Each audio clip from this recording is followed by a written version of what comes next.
کہ یہ کلمہ کتنا بڑا گمراہی کا اور کفر کا کلمہ ہے کسی کو یہ کہنا کہ اللہ کے گھر میں دیر ہے اندھیر نہیں ہے، اس لیے کہ دیر کرنا عیب ہے، دیر کرنا بری عادت ہے، بری خصلت ہے، اور اللہ کی ذات سارے عیبوں سے پاک ذات ہے، اللہ کی ذات میں کوئی عیب نہیں ہے۔ تو جو بندہ یہ کہے کہ اللہ دیر کر لیتا ہے تو اس نے اللہ کی ذات پہ عیب لگا دیا ہے۔ یہ کبھی بھی اپنی زبان پہ مت لاؤ، کسی کو تسلی بھی دینی ہو تو یہ مت کہو کہ اللہ کے گھر میں دیر ہے، بلکہ لوگوں سے ہمیشہ تسلی دینے کے لیے یہ کہا کرو کہ اللہ کے ہاں ہر کام مقررہ وقت پہ ہوتا ہے۔ ہم لوگ جلد باز ہیں، ہم جو بھی کام کرتے ہیں فوراً نتیجہ چاہتے ہیں، جب نتیجہ نہیں ملتا تو دیر کا الزام اللہ پہ لگا دیتے ہیں۔ اللہ دیر نہیں کرتا بلکہ ہم جلد بازی کر دیتے ہیں۔ اللہ کے ہاں ہر کام مقررہ وقت پہ ہوتا ہے۔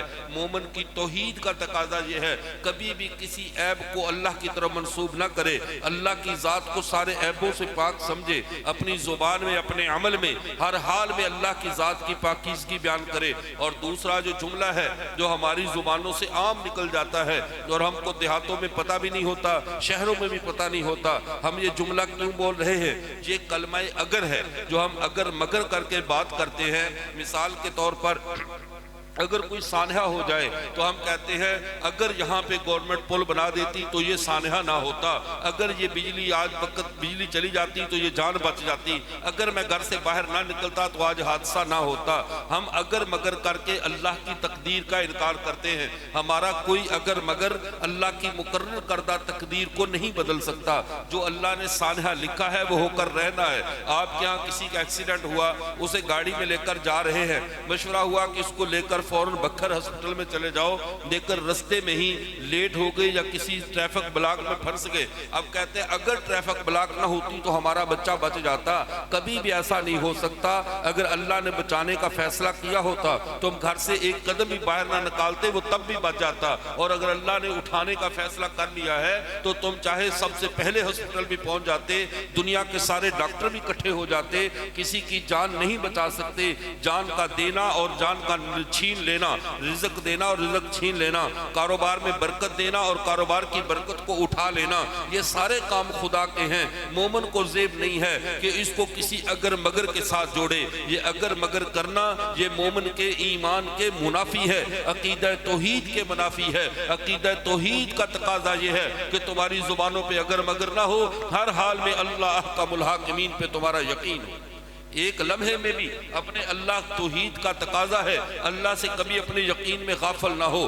اگلی بات دیکھیے، ہم تشبیہ دینے لگ جاتے ہیں اللہ کو مخلوق کے ساتھ تشبیہ۔ اللہ اس وقت کیا کر رہا ہے؟ ہمارے ہاں کوئی فوتگی ہو جائے کہتے ہیں کہ یہ اللہ نے کیا ہمارا ہی گھر نظر آیا تھا، اللہ کو میرا ہی بیٹا نظر آیا تھا۔ یہ اتنا بڑا شرکیہ جملہ ہے، اتنا بڑا کفر ہے۔ بندے کی نہ توحید سلامت رہتی ہے نہ ایمان سلامت رہتا ہے۔ تمہاری خوشی اور غمی، تمہارے جذبات اپنی جگہ، لیکن یہ بھی تو دیکھو کہ ہماری یہ دنیا آباد ہے یا وہ دنیا آباد ہے۔ صحابہ اکرام رضوان اللہ تعالی علیہ مجمعین، ایک صحابی میدان جنگ میں زخمی پڑے ہیں، ایک صحابی کی جان نکل رہی ہے، اور نکلتے ہوئے وہ کتنے فخر سے کہہ رہا ہے نحن نلقی الاحبہ محمدم وحزبہ۔ لوگوں نے کہا تیری جان نکل رہی ہے، کہتا ہے جان کو چھوڑو، مجھے تو اس بات کی خوشی نے دیوانہ کیا ہوا ہے کہ آج میں مروں گا تو کل مجھے محمد صلی اللہ علیہ وسلم کی زیارت نصیب ہو جائے گی۔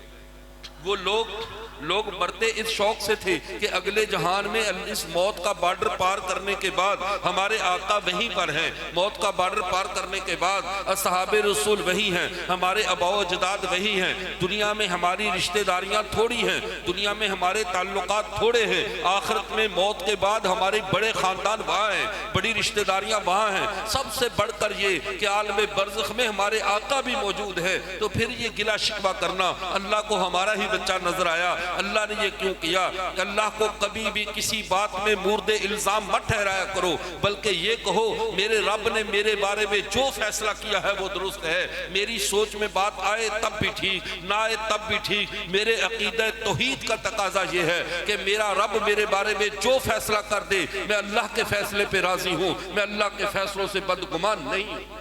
ایمان مومن بندہ کبھی اللہ کے فیصلے سے بدگمان نہیں ہوتا. اور آج سے کچھ عرصہ قبل، کچھ سال قبل، ایک عرب مجاہد کو جو کافی عرصے سے ہمارے یہاں پڑوسی ملک میں رہتا تھا، جب اس سے کسی نے پوچھا، جس کے خاندان شہید ہو چکا، اس کے 11 یا 10 بیٹے جو تھے وہ افغان جہاد میں شہید ہو گئے، سارا گھر بار اس کا اجڑ گیا. اس کا ایک ہمارے صحافی انٹرویو کرتے ہیں، اس سے پوچھتے ہیں، اور پوچھنے کے بعد اس سے بات کرتے ہوئے کہتے ہیں تیرا گھر سارا لٹ چکا ہے، تیرا خاندان ختم ہو چکا، تیری پراپرٹی جائیداد سرکاری طور پہ ضبط ہو چکی، تو کیا محسوس کرتا ہے؟ اس نے انتہائی مسکراتے ہوئے کہا، اور اللہ کی قسم یہ ایسا ایمان ہے جو صرف موحد کو نصیب ہوتا ہے، مشرک کو نصیب نہیں ہوتا، جو صرف اللہ کی توحید پہ ایمان رکھنے والے کو نصیب ہوتا ہے. اس عرب نے کتنا پیارا جواب دیا، بہت مسکرا کر اللہ کے قرآن کی آیت پڑھی، کہنے لگا لن یصیبنا الا ما کتب اللہ لنا، ہمیں وہی دکھ پہنچتا ہے، وہی سکھ پہنچتا ہے جو ہمارے رب نے ہمارے لیے لکھا ہوا ہے.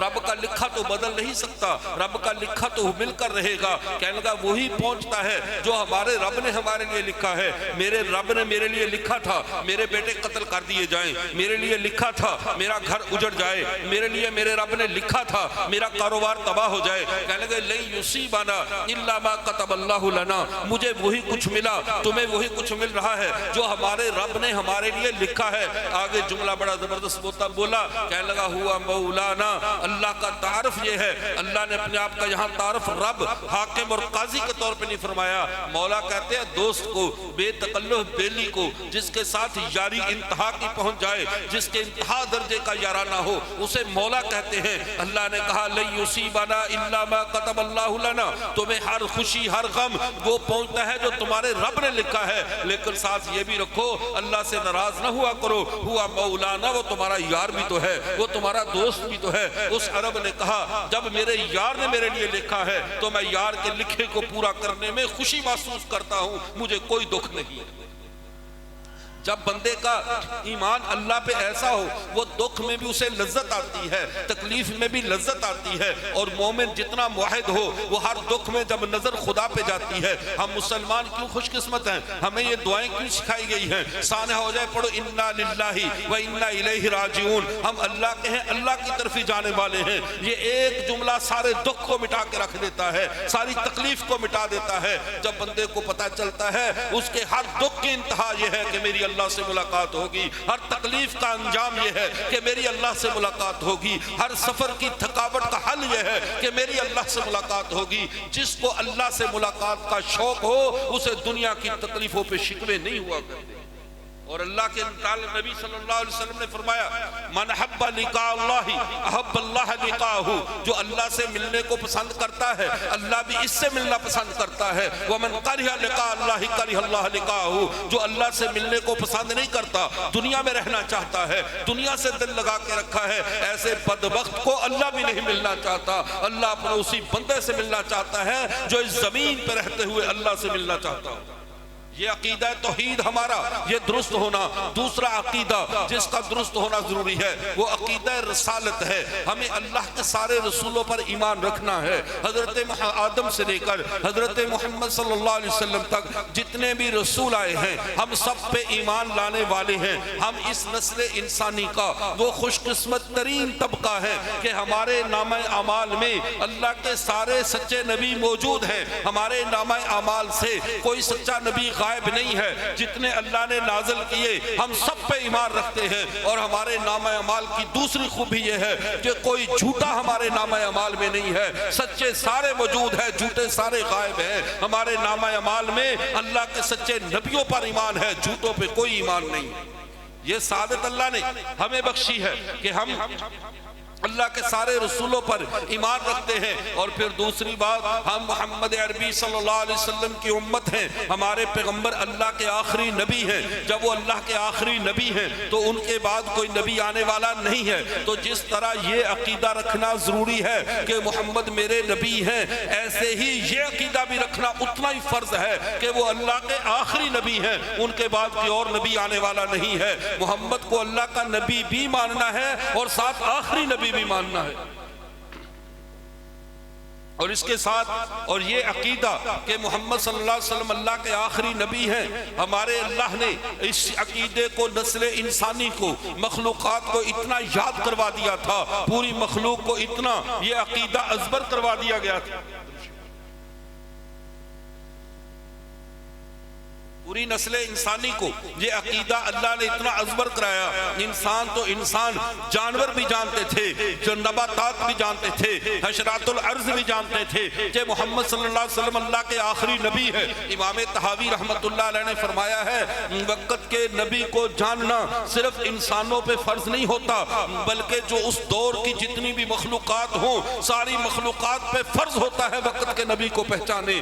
اگر وقت کے نبی کو وہ مخلوقات نہ پہچانے یا پہچان میں کوتاہی کر جائے تو ان کو ایسے ہی سزا دی جاتی ہے، ایسے ہی ان کو نبی کی بے ادبی پہ، نبی کے ساتھ معاندانہ رویے پہ ان کو ایسے ہی سزا دی جاتی ہے کہ ان کی نسلوں کو اللہ مجرم بنا کر سائڈ پہ کر دیتے ہیں۔ کہ آپ نے نہیں دیکھا کہ حضرت نوح علیہ السلام نے جب کوے کو بھیجا تھا، تب قاتب ابن سعد میں روایت ہے حضرت نوح علیہ السلام نے کوے کو بھیجا، جاؤ جا کر دیکھ کر تو آؤ، کہیں پانی خشک ہوا ہے، کہیں سے زمین درآمد ہوئی ہے، کسی جگہ سے پانی نیچے ہوا ہے تاکہ کشتی وہاں لے جائے۔ یہ کیا، اور جا کر مردار کھانے لگا۔ جس نے نبی کی ایک بات میں کوتاہی کی، طبقات ابن سعد میں ہے، اللہ نے اس کے دل پہ خوف کو مسلط کر دیا۔ اب یہ جب بھی بیٹھتا ہے خوف زدہ رہتا ہے، ڈرا ڈرا رہتا ہے۔ اللہ نے اس کی نسلوں پہ خوف کو طاری کر دیا کہ تو نے ایک نبی کی بات کو نہیں مانا، ان کے سکون کا انتظام نہیں کیا، اب تو ساری زندگی تیری نسلیں بھی بے سکون رہے گی۔ سانپ کو دیکھو، حضرت آدم کے ساتھ غداری کی، شیطان کو اپنے منہ میں چھپا کر یہ جنت میں گھس گیا، فرشتوں سے آنکھ بچا کر گھس گیا، لیکن اللہ نے اس کو سزا یہ تھی، اس کو آسمان سے اس کو بھی انسانوں کے ساتھ ہی زمین پہ اتار دیا کہ آئندہ تو سر گھسٹ کر زمین پہ چلے گا، زمین پہ رینگے گا، اور تمہارے اور آدم کے درمیان میں نے دشمنی ڈال دی ہے، تمہیں یہاں دیکھا جائے گا، مارا جائے گا، یہ تجھے سزا ہے میرے آدم کو دھوکہ دینے کی، تو نے آدم کو دھوکہ دیا ہے، اب قیامت تک تجھے مارا جاتا رہے گا۔ اسی طرح آگے چلیے، حضرت سیدنا ابراہیم علیہ السلام وہ آگ میں موجود ہے، اور گرگٹ نے اس کے اوپر جو ہے وہ پھونک مار کے حضرت ابراہیم کی تکلیف میں اضافہ کرنا چاہا، اللہ نے اس کو یہ سزا دی۔ میرے پیغمبر نے فرمایا من قتل الوزغ ضربتن فقد کتب له 100 حسنہ، جس نے ایک ضرب کے ساتھ گرگٹ کو مار دیا اللہ اسے 100 نیکیاں عطا فرماتے ہیں۔ ایک گرگٹ کو ایک ضرب سے مارنا 100 نیکیاں کیوں بنا؟ اس لیے کہ ابراہیم کی تکلیف پہ خوش تھا، نبی کی تکلیف پہ خوش تھا، اس وجہ سے اللہ نے اس پہ عذاب کیا۔ اللہ کے نبی نماز پڑھ رہے ہیں، بچھو نے اللہ کے نبی کو ڈس لیا، اللہ کے نبی نے بد دعا دی لعن اللہ الاقربا، اللہ اس بچھو پہ لعنت کر دے۔ اللہ نے ایسی لعنت کر دی قیامت کی صبح تک ہمیں اسے مارنے کا حکم ہے کہ اسے مارا جائے گا۔ تو یہ تو وہ مخلوقات ہے جو عام ہیں، انسان نہیں ہیں، بلکہ اس سے بڑھ کر دیکھو میرے پیغمبر صلی اللہ علیہ وسلم جنگ احد میں ہیں، اور مقابلے پہ ایک پہاڑ ہے، جنگ احد، اس پہاڑ کو احد کہا جاتا ہے، وہ اللہ کے نبی کو پناہ دیتا ہے۔ میرے پیغمبر اس سے اتنا خوش ہوئے، فرمایا احد لنا، یہ احد میرا پہاڑ ہے، یہ میرے ساتھ جنت میں جائے گا۔ آج مسلمان جاتے ہیں اس احد پہاڑ کی زیارت کرتے ہیں، حالانکہ وہ جمادات ہے، لیکن ہمارے نبی کو اس نے پناہ دی، اللہ نے قیامت تک ہماری نظروں کا مرکز بنا دیا، اس کی زیارت کے لیے جاتے ہیں۔ اللہ کے نبی نے کہا یہ میرے ساتھ جنت میں بھی جائے گا۔ اور ایک دوسرا پہاڑ ہے جسے جبل عیر کہا جاتا ہے، مدینے کے اندر موجود ہے، لیکن اسی جبل عیر پہ منافقین مکہ ایک میٹنگ کرتے ہیں، منافقین مدینہ ایک میٹنگ کرتے ہیں، ایک مسجد زرار بناتے ہیں اللہ کے نبی کو شہید کرنے کے لیے۔ اس پہاڑ کو چاہیے تھا جب تیرے نبی کے خلاف سازش ہو رہی ہے تو ان سب کو زمین پہ گرا دے، ان سب کے اوپر ان کو کچل کے رکھ دے، لیکن پہاڑ نے نہیں کچلا۔ میرے پیغمبر نے بد دعا فرمائی، فرمایا احد لنا والعیر لغیرنا، احد میرا پہاڑ ہے، عیر میرے دشمنوں کا پہاڑ ہے، احد میرے ساتھ جنت میں جائے گا، عیر پہاڑ دوزخ میں جائے گا، اس لیے کس نے میرے دشمنوں کی سہولت کاری کی تھی۔ اس سے سمجھ جائیے پیغمبر کو پہچاننا کتنا ضروری ہے۔ ہمارے آقا صلی اللہ علیہ وسلم کو دنیا اتنا جانتی تھی، اتنا جانتی تھی ہمارے آقا کو، کائنات کا ذرہ ذرہ اتنا پہچانتا تھا کہ آپ صلی اللہ علیہ وسلم کے سامنے مقوقس کا ایک بادشاہ ایک گدے کو خدمت کے لیے بھیجتا ہے، اور ہدایہ بھیجے، تحائف بھیجے، ساتھ ایک گدہ بھیج دیا۔ اب گدے کو جب پیش کیا گیا آپ صلی اللہ علیہ وسلم کے سامنے، اے اللہ کے رسول، گھر کے کام کاج کے لیے، جیسے آج کسی کو تحفہ دینا ہو، کوئی گاڑی دے دیتا ہے، کوئی کسی کو کچھ دیتا ہے، اس دور کے تحائف گدہ تھے، خچر اور گھوڑے، یہ تحائف تھے۔ اس نے تحفہ دیا، کہنے لگا اللہ کے رسول یہ گدے کا تحفہ آپ کے لیے ہے۔ اللہ کے رسول نے جب نظر رحمت سے گدے کو دیکھا، گدہ انسانوں کی طرح بول کر کہتا ہے السلام علیکہ یا رسول اللہ، اللہ کے رسول آپ پر سلامتی ہو۔ اللہ کے نبی مسکرائے اور مسکرا کر کہا او تو انسانوں کی طرح کلام کرتا ہے؟ اس نے کہا اللہ کے رسول میں اس سے زیادہ عجیب بات نہ بتاؤں؟ اللہ کے رسول نے کہا وہ کون سی ہے؟ کہنے لگا اللہ کے رسول صلی اللہ علیہ وسلم میرے خاندان کے آباء و اجداد جتنے بھی گزرے ہیں ان سب کی پشتوں پہ نبیوں نے سواری کی ہے، لیکن مجھے اللہ نے اولاد نہیں دی۔ کیوں؟ کہنے لگا اللہ کے رسول اس لیے کہ آپ کے بعد نبی کوئی نہیں ہے، تو آپ آخری سوار ہیں، مجھے اللہ نے آخری سواری بنایا ہے۔ آپ کے بعد نبی کوئی نہیں ہے، میرے بعد سواری کوئی نہیں۔ یہ گدے بھی جانتے ہیں کہ محمد عربی کا مقام اور مرتبہ کیا ہے۔ رسول اللہ صلی اللہ علیہ وسلم کو، وقت کے نبی کو پہچاننا یہ ہماری ذمہ داری میں شامل ہے۔ ہمارے آقا سارے نبیوں کے سردار ہیں، ہمارے آقا خاتم النبیین ہیں، تو پہلا عقیدہ عقیدہ توحید تھا، دوسرا عقیدہ عقیدہ رسالت ہے۔ عقیدہ رسالت کا مطلب سارے رسولوں کو ماننا ہے، اور پھر محمد عربی کو اللہ کا آخری رسول بھی ماننا ہے، ان کے ساتھ کسی کو بعد میں رسول نہیں ماننا۔ میرے نبی کے بعد کوئی نبی آنے والا نہیں ہے، میرے پیغمبر کے بعد کوئی رسول آنے والا نہیں ہے۔ میرے پیغمبر نے فرما دیا ان النبوۃ والرسالۃ قد انقطعت فلا رسول بعدی ولا نبی، میرے بعد نبوت اور رسالت بند کر دی گئی ہے، نہ میرے بعد کوئی نبی اور رسول نہیں آئے گا۔ جب نبی اور رسول نہیں آئے گا تو یہ بات بھی ذہن میں رکھیے، یہ بات میں ضمناً آپ کو بتانا چاہتا ہوں، چونکہ یہ خامی ہمارے معاشرے میں پائی جاتی ہے۔ ہم دوستیوں میں بڑے سخی ہیں،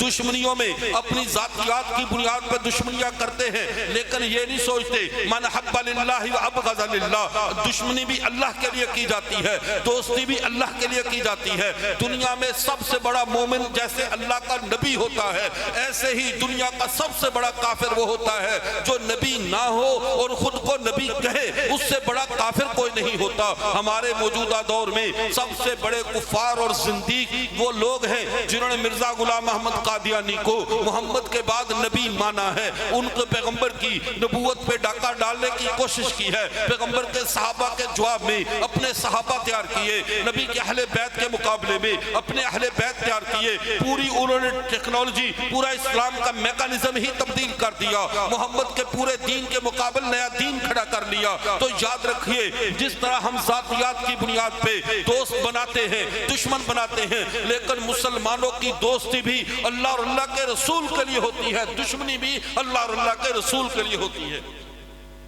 ہماری کسی سے کوئی ذاتی دشمنی نہیں ہوتی، لیکن ہماری کوتاہی کیا ہے، ہماری سب سے بڑی خامی کیا ہے؟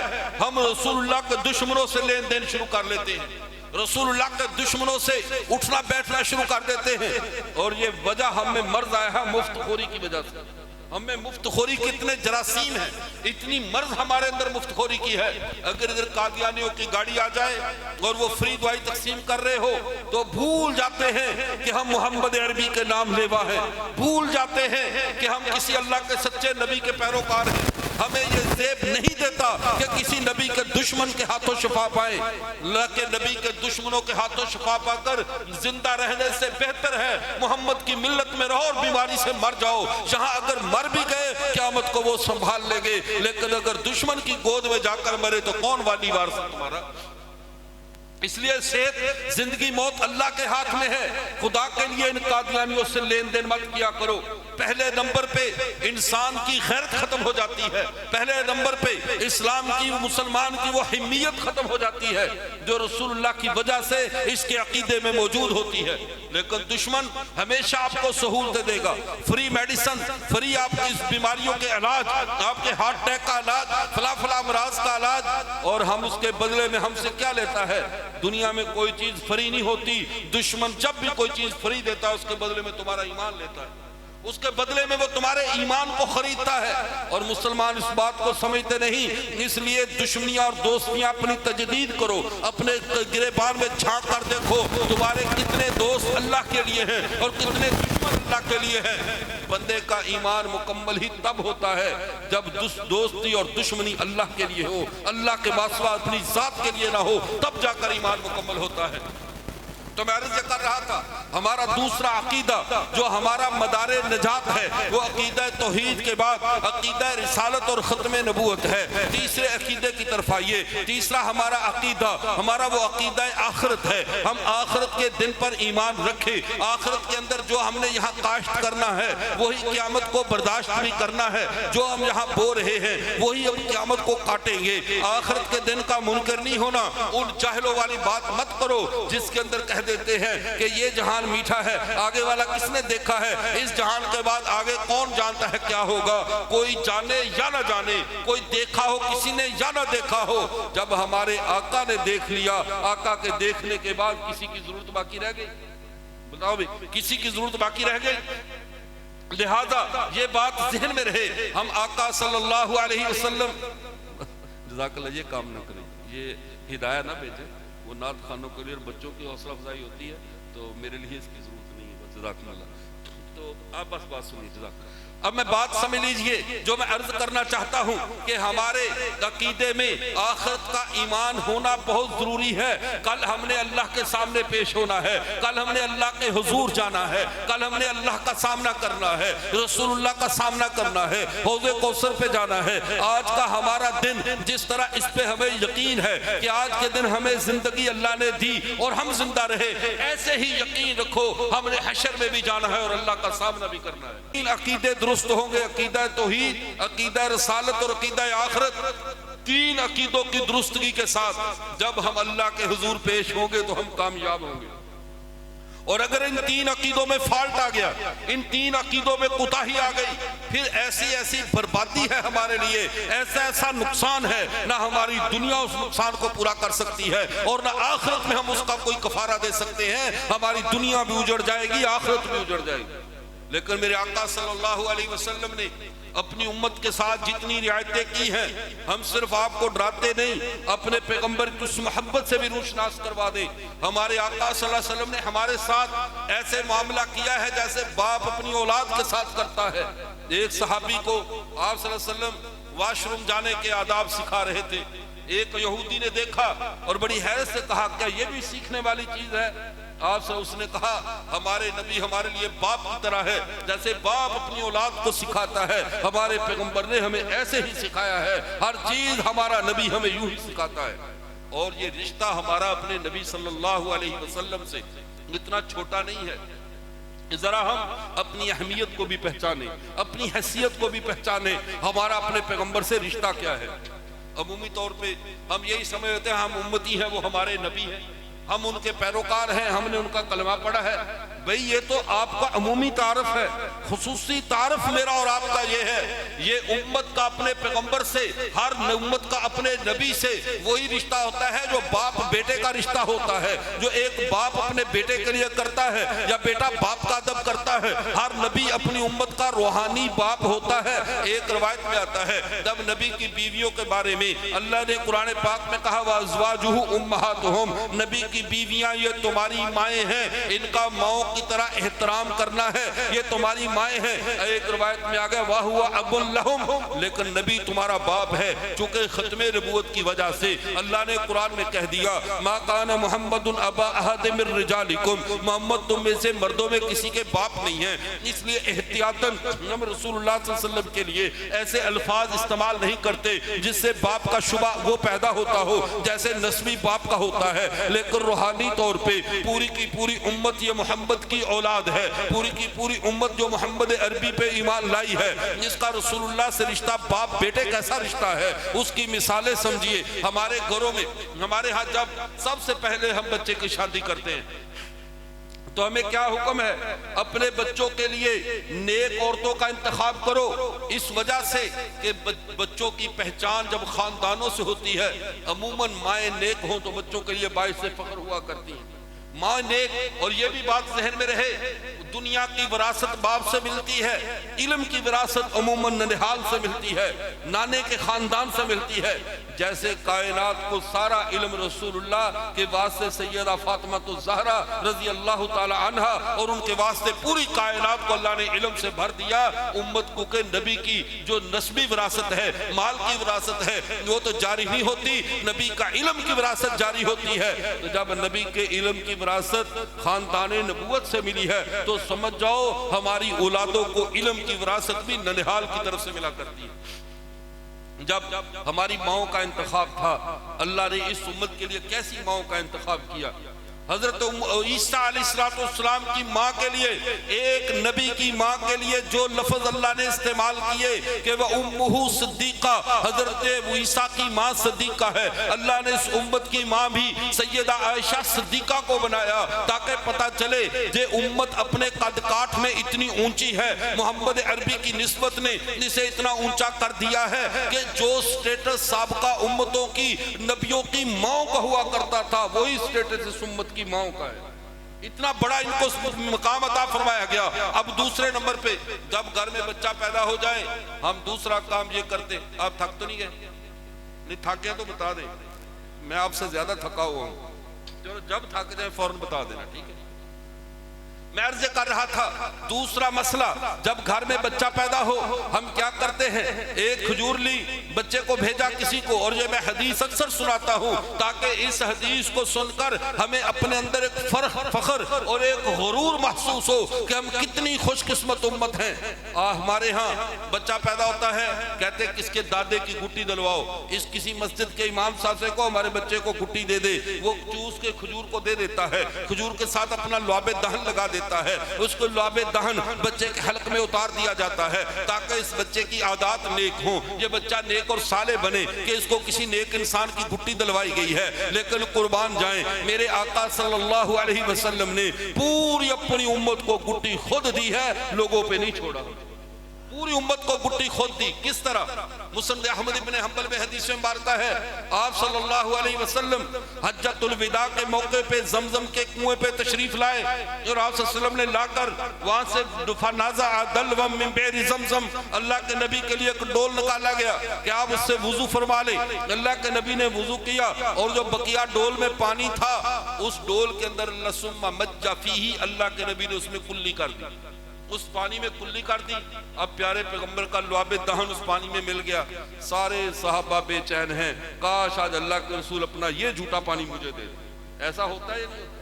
اگر کوئی مولوی ہو، کوئی عالم، کوئی پیر، کوئی بزرگ آئے اس کا جھوٹا پانی ہو، لوگ کہتے ہیں یار تھوڑا سا مجھے بھی دینا، مجھے بھی دینا، اور ادھر تو جگ کے پیر کا جھوٹا پانی ہے، کائنات کے امام کا جھوٹا پانی ہے، اور اس میں اللہ کے نبی کا لعاب دہن ملا ہے، سارے صحابہ موجود ہیں، لیکن میرے پیغمبر نے کسی صحابی کو نہیں دیا، چونکہ ہم بھی تو اسی نبی کی اولاد تھے۔ میرے پیغمبر کے سامنے جو کھڑے صحابہ تھے صرف وہی نہیں تھے، میرے نبی کی نظر نبوت کی آنکھ تو قیامت تک آنے والی اپنی امت کو دیکھ رہی تھی۔ میرے پیغمبر صلی اللہ علیہ وسلم نے کیا فرمایا؟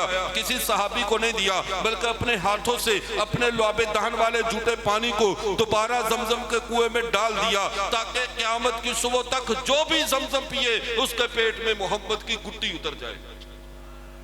اب آپ بتاؤ، آپ سب نے زمزم پیا ہوا کہ نہیں پیا؟ سب نے؟ جنہوں نے نہیں پیا وہ کون سے؟ ایک بھی نہیں۔ یہ آپ کے چک 92 کیا نام ہے اس کا؟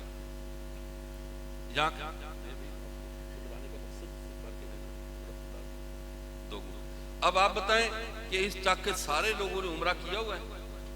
سارے لوگوں نے حج کیا ہے؟ نہیں کیا نا، چند ایک نے کیا ہوگا، لیکن زمزم صاحب نے کیسے پی لیا؟ آپ غریب تھے، آپ اللہ کے نبی کے دربار پہ حاضر نہیں ہو سکے، لیکن ان کی رحمت خود چل کر تمہارے دروازے پہ آئی، ان کی رحمت خود چل کر تمہارے دروازے پہ آئی۔ حاجی حج کرتا ہے یا عمرہ کرتا ہے، اب عمرے اور حج کے مناسک میں زمزم اٹھا کے لانا نہیں ہے، وہاں سے کھجورے اٹھا کر لانا نہیں ہے، لیکن جب اللہ کے حکام پورے کر لیے، عمرہ کر لیا، زمزم اب حج کر لیا، اب یہ ڈیوٹی اللہ کے نبی کی طرف سے لگتی ہے، اب اٹھا اس زمزم کو اور میرے لعاب دہن کے ملے ہوئے زمزم کو لے کر جا اور اپنے علاقے کے ان غریبوں کو پہنچا جو میرے نام لیوا ہیں، میرے در تک وہ نہیں آ سکے، میرا تبرک ان تک خود پہنچا دے۔ اب وہ اٹھا کر لا رہا ہے، تبرک دیا جا رہا ہے، یہ میرے آقا صلی اللہ علیہ وسلم کی اپنی امت سے محبت ہے، اپنی امت سے پیار ہے کہ ہمارے پاس ہزاروں میل دور بھی پیغمبر کا لعاب دہن زمزم میں مل کر پہنچ جاتا ہے، ہم پیتے ہیں اور اپنے بچوں کو پلاتے ہیں۔ یہ اس امت کے اوپر یہ باپ بیٹے کا رشتہ ہے۔ میرے پیغمبر اپنی امت کو اپنا لعاب دہن گٹی کی شکل میں دے رہے ہیں۔ اس سے بڑھ کر پھر آگے چلیے، 7ویں دن ہم نے بچوں کا عقیقہ کرنا ہوتا ہے۔ عقیقہ کرتے نہیں کرتے؟ بولے میں آپ کے بھی رواج ہے عقیقہ کرنے کا، یا عوام الناس کی طرح جیسے بچوں کو کھجور دینے کی بجائے گریویٹر پلا دیتے ہیں، عقیقے کی بجائے ویسے دعوت کر دیتے ہیں؟ مسنون عقیقہ ہے، مسنون عقیقہ ہے۔ اپنے بچے کے لیے بیٹا ہے تو 2 جانور یا بڑے جانور میں 2 حصے رکھو، اگر بیٹی ہے تو 1 حصہ یہ خوشی کرو اور ذبح کرو، اور اس کے بدلے تمہارے بچے صحت مند رہیں گے۔ ہم ڈاکٹروں کو دے دے کر پیسے، عقیقے سے زیادہ پیسے ان سے ڈاکٹر لے جاتے ہیں، لیکن جو بلائیں اور بیماریاں عقیقے کے ساتھ دور ہوتی ہیں ہم وہ علاج نہیں کرتے کہ اپنے بچوں کا عقیقہ کریں۔ لیکن میرے آقا صلی اللہ علیہ وسلم نے کیا فرمایا؟ حضرت علی سے کہا علی جاؤ 2 دمبے لے کر آؤ، اور دمبوں کی صفات بتائیں، جو چوٹی کے ٹاپ کے دمبے تھے فرمایا وہ لے کر آؤ۔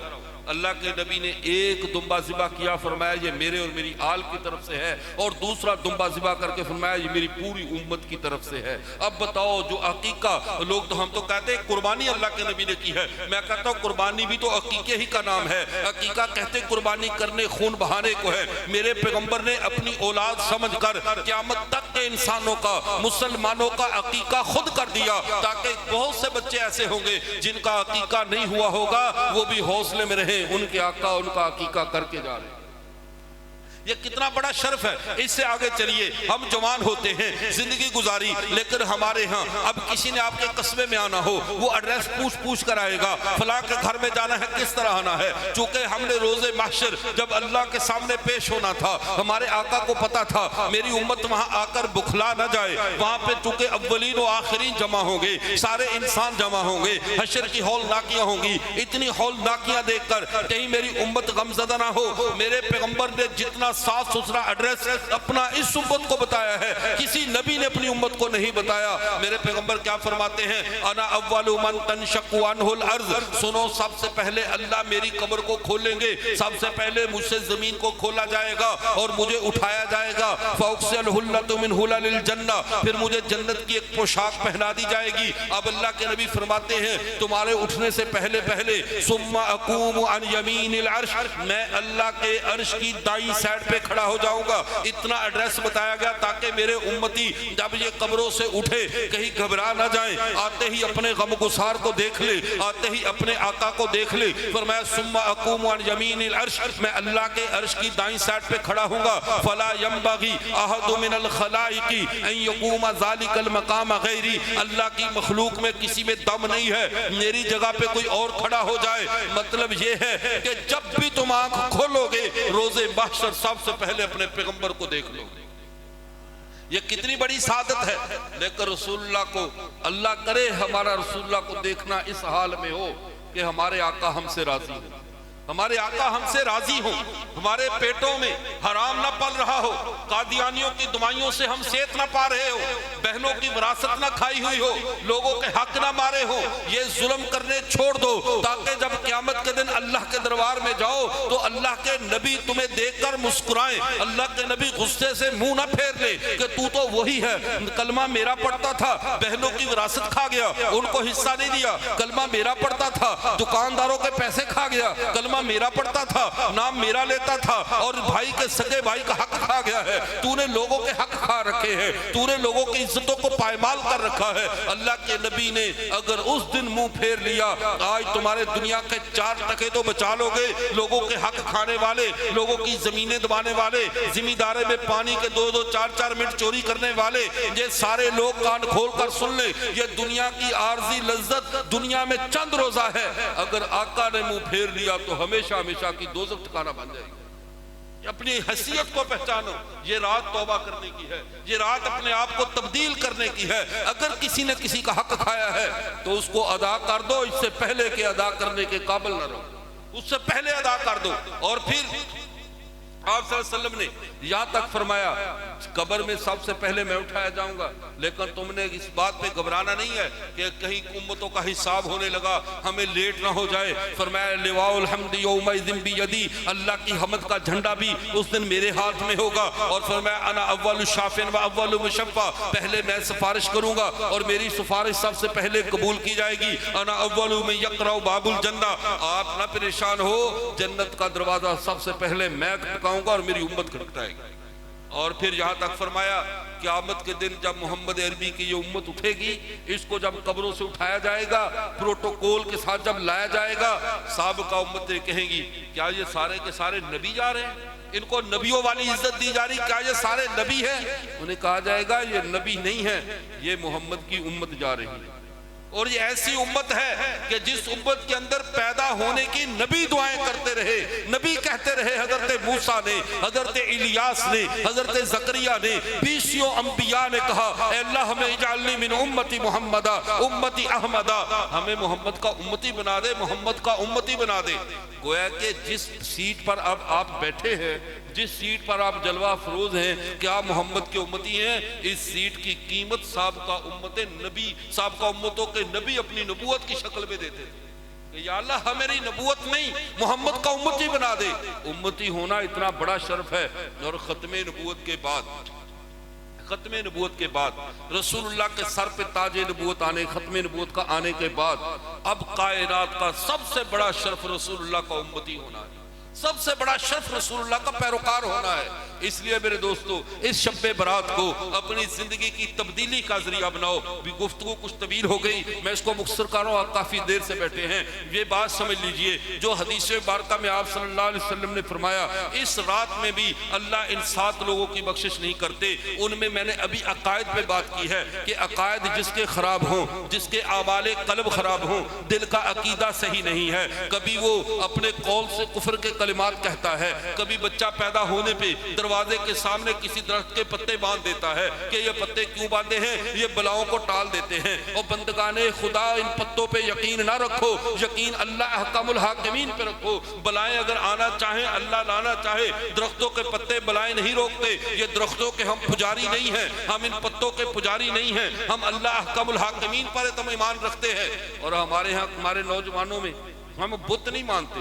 ہمارے وہ تبلیغی جماعت کے ایک ساتھی فرما رہے تھے، اور یہ تبلیغی جماعت بھی اللہ کی طرف سے اس امت پہ اللہ کا ایک احسان ہے جو نچلی سطح پہ، نجی سطح پہ لوگوں کے عقائد و اعمال کو درست کر رہی ہے۔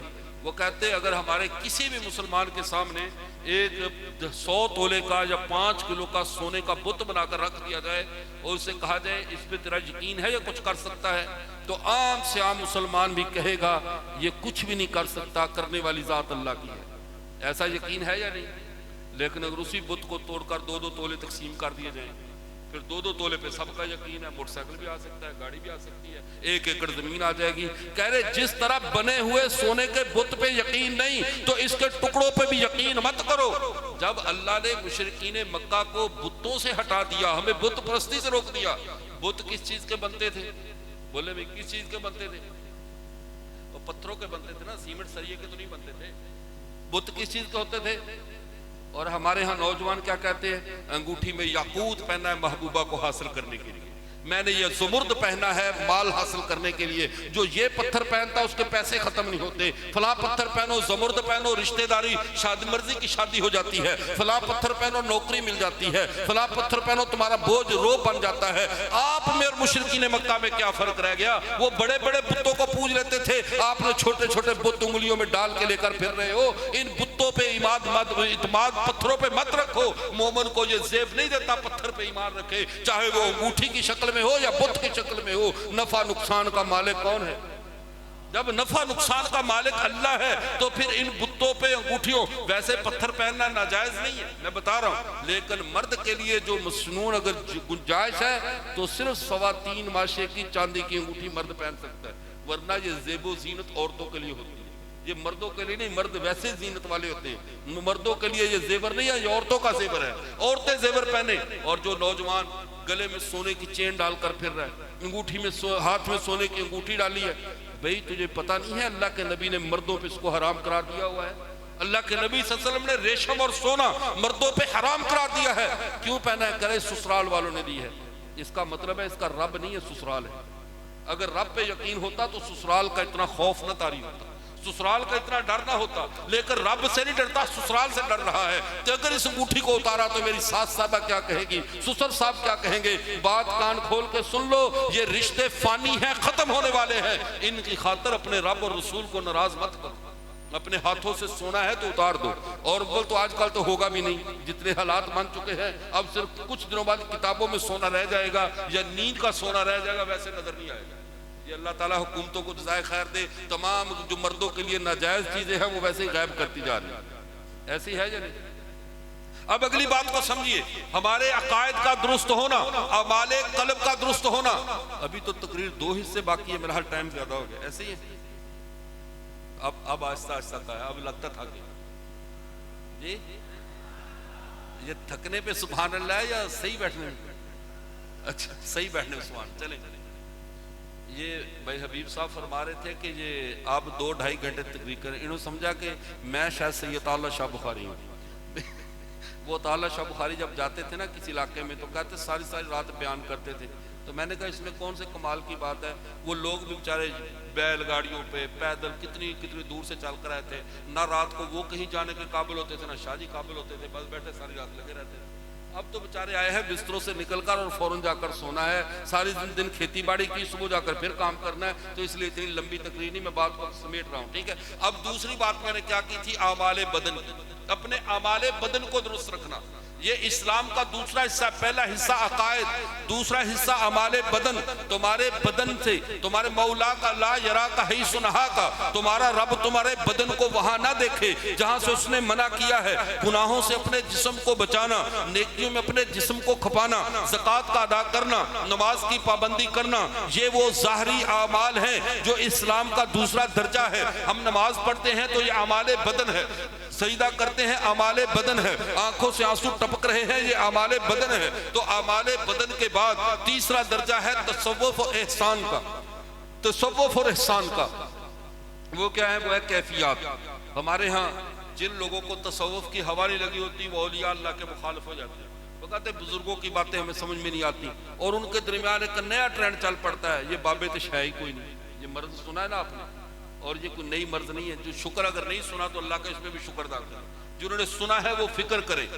اللہ کے نبی صلی اللہ علیہ وسلم نے علامات قیامت کو ارشاد فرماتے ہوئے فرمایا ایک وقت آئے گا جب لوگوں میں ایسے ایسے فتنے اٹھیں گے کہ بعض فتنے یہ کہیں گے رأینا افضل من کل عالم و فقیہ، ہماری رائے ہر بابے سے افضل ہے، ہر فقیہ سے افضل ہے. فرمایا ان فتنہ پرور لوگوں کو اللہ کے نبی نے کہا یہ فتنہ ہوں گے امت کے ایمان پہ ڈاکہ ڈالنے والے ہوں گے.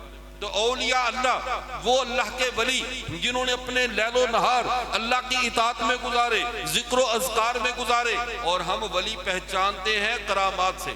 اگر پیر کے تویز سے بھینس نے کٹی دے دی تو یہ باقی سچا پیر ہے، اور اگر کٹا دیا تو یہ پیر ٹھیک نہیں ہے. نہیں، پیروں کو خدا کے کام میں مداخلت کار نہ بنائیں. پیروں کا کام اولادیں دینا نہیں ہے، پیروں کا کام تمہاری بگڑی بنانا نہیں ہے. پیروں کا کام بندوں کو ہاتھ سے پکڑ کر اللہ کے دربار تک پہنچانا ہے، اللہ کی راہ دکھانا ہے، اللہ کے قریب کرنا ہے، محمد عربی کی سنت پہ چلانا ہے. اور جو محمد عربی صلی اللہ علیہ وسلم کی سنت پہ نہ چلے وہ کتنا بھی اونچا ہواؤں میں اڑ رہا ہو. ایک دفعہ جب خلافت عثمانیہ کا دور تھا، اندلس سے ایک پیر صاحب ایک بزرگ چل پڑے، میں مکہ کا سفر کرنے کے لیے جا رہا ہوں، اور رستے میں ہر 2 قدم پہ 2 نفل پڑھ رہے، 2 قدم پہ 2 نفل. اس کی ولایت کی ہر طرف تشہیر ہو گئی.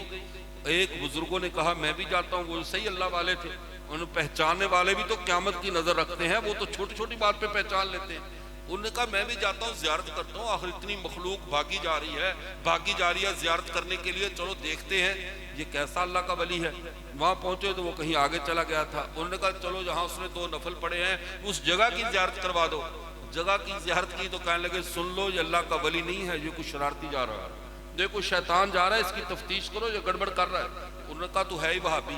وہ کہ جو آدمی سیدھی راہ دکھائے اس کو پیر نصیر الدین نصیر صاحب رحمت اللہ علیہ اس معاملے میں بڑے سخت تھے. جب توحید کی بات سمجھاتے وہ کہتے لوگ مجھے وہابی کہنا شروع کر دیتے ہیں. وہ بھی اللہ کی راہ دکھانے کے اوپر الزام تو نہ لگاؤ، اس کے اوپر الزام لگائیں گے اپنے آپ کو ٹھیک نہیں کریں گے. انہوں نے فرمایا جب لے کر گئے، انہوں نے کہا حضرت تم تو ہو ہی بے ادب، تمہیں کیا پتا بزرگوں کے ادب کا، وہ اتنا بڑا اللہ کا ولی ہے۔ آگے پہنچتا گیا تو خلافت عثمانیہ نے اسے گرفتار کر لیا، وہ عیسائی تھا۔ وہ کون تھا؟ وہ جاسوس تھا، اور کسی عبادت کا ڈھونگ رچا کر خانہ کعبہ کا متولی بننا چاہتا تھا کہ وہاں بیٹھ کر میں مسلمانوں میں فساد پھیلاؤں گا۔ جب پکڑ لیا، بات چلتے چلتے اسی علاقے میں آئی، ان بزرگوں سے کہا جی آپ کی بات ٹھیک نکلی ہے، آپ صحیح اللہ والے ہیں، وہ تو واقعی پکڑا گیا، وہ تو عیسائی تھا اور جاسوس تھا، آپ نے کیسے پہچانا؟ کہا میں نے اس کے سجدے میں ہاتھوں کے نشان اور پیشانی کے نشانوں کا جب اندازہ کیا، میں نے دیکھا اس کا سجدہ سنت کے خلاف ہوا ہے، اور جب سجدہ سنت کے خلاف ہے تو یہ اللہ کا ولی کیسے ہو سکتا ہے؟ ولی ہوتا ہی وہ ہے جو محمد کی سنت پہ چلے۔ جب اس نے رسول اللہ کی سنت کو چھوڑ دیا، اب یہ کیسے اللہ کا ولی ہو سکتا ہے؟ تو یہ بات سمجھو، تصوف کا تعلق بندے کے اللہ کے نبی کی سنت کے تابع ہونے کا نام ہے، اللہ کے قریب ہونے کا نام ہے، اپنی کیفیات کو درست کرنے کا نام ہے۔ اللہ تعالیٰ سے اپنی پوری کوشش کرو، اس رات میں بھی اپنے معاملات کو درست کرو، شرک ہے تو توبہ کرو، کینہ بغض ہے تو اپنے دلوں کو صاف کر لو۔ مومن کو زیب نہیں دیتا کہ اس کے دل میں اللہ اور اللہ کا رسول رہتے ہو اور ساتھ اپنے بھائی کا بغض بھی رکھا ہوا۔ بغض ایک گندگی ہے، ایک غلاظت ہے، کسی مسلمان سے کینہ رکھنا یہ گندگی ہے۔ آپ سب کے دلوں میں اللہ اور اللہ کا رسول ہے یا نہیں؟ بولے بھئی، سب کے دلوں میں ہے تو پھر بھائی کا بغض کیسے ہے؟ اپنے رشتہ دار سے کینہ کیسے ہے؟ ناراضگی کیسے ہے؟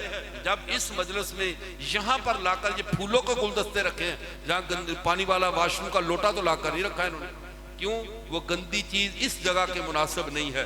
تو جو تمہارے دل ہے، یہ رسول اللہ اور اللہ کی رسول کا گھر ہے، ان کی محبت کی جگہ ہے، یہاں رشتہ داروں کا، دوستوں کا بغض نہ رکھا کرو، کینے نہ رکھو، اس کو آج کی رات صاف کر دو۔ اور وہ نوجوان جو شلواریں ٹخنوں سے نیچے لٹکا کے گھومتے رہتے ہیں، اپنے ان کے جو ہے پاؤں کے ٹخنے ہمیشہ ڈھکے رہتے ہیں، نبی کریم صلی اللہ علیہ وسلم ہے ما اسفل من القعبین من الازار فی النار، جس کے ٹخنوں کا جتنا حصہ شلوار یا پجامے کے نیچے رہے وہ قیامت کے دن جہنم میں چلے گا۔ اب دیکھو جہنم میں چل، اور یہ گناہ بے لذت ہے، بے لذت گناہ ہے۔ جس کی شلوار ٹخنوں سے نیچے، اس کو کس چیز کا مزہ آتا ہے؟ شاورما کھانے کا مزہ آ رہا ہوتا ہے۔ جتنے بھی ہم گناہ کرتے ہیں یہ بے لذت گناہ ہے۔ عورت بے پردہ ہے تو بے لذت گناہ کر رہی ہے، گناہ بھی ہے، لذت بھی کوئی نہیں، دنیا کا بھی فائدہ نہیں، آخرت کا بھی فائدہ نہیں۔ داڑھی کٹوا رہا ہے، بے لذت گناہ، نہ دنیا کا فائدہ نہ آخرت کا فائدہ۔ شلوار لٹکائی ہے، بے لذت گناہ، نہ دنیا کا فائدہ نہ آخرت کا فائدہ، الٹا نقصان ہی نقصان ہے۔ تو بے لذت گناہوں سے توبہ کریں۔ اللہ تعالیٰ اس شب برات کو، اس شعبان کی رات کو ہماری دنیا اور آخرت کو بہتر بنا دے، اور ہم سب جو آج سے پہلے فوت ہو چکے اللہ ان کی مغفرت کر دے، اور جو زندہ رہے اللہ انہیں خیر پر زندہ رکھے۔ وآخر دعوانا الحمدللہ رب العالمین۔